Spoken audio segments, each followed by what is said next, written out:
Continuing our coverage of International Education Week, the Troy International Office held a passport workshop, helping students through the application process. Nathanial Bliss has the details on how you can apply for a passport. If you want to travel anywhere outside of the United States, there's a vital document that you will need to get: a passport. So a passport is very useful. Obviously, you have to have it to travel abroad. So it lasts 10 years. However, the process to get one can be complicated, especially if you don't know how or where to get one. That's why the Troy Center for International Programs hosted a passport workshop, guiding attendees through part of the application process. The first step is to fill out the DS-11 form, which can be found at us.gov under Get or Renew Passport, and then under the Apply for a New Adult Passport section. This will require personal details including your name, date of birth, and social security number.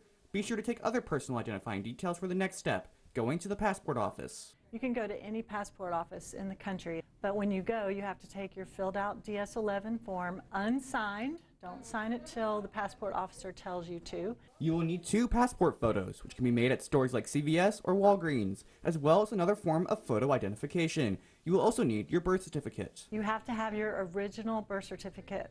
So if you don't have that, you can get that from your health department where you were born. Lastly, you will need to write 2 checks, one made out to the Department of State and another to the passport office. While getting a passport is not cheap, some say that it is worth it.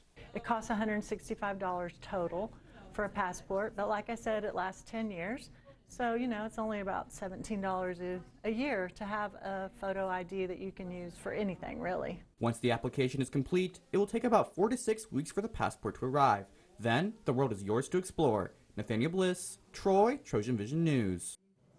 For any student wanting to put their passports to use, Troy offers week-long trips overseas as well as semester and year-long exchanges at its partner universities around the globe.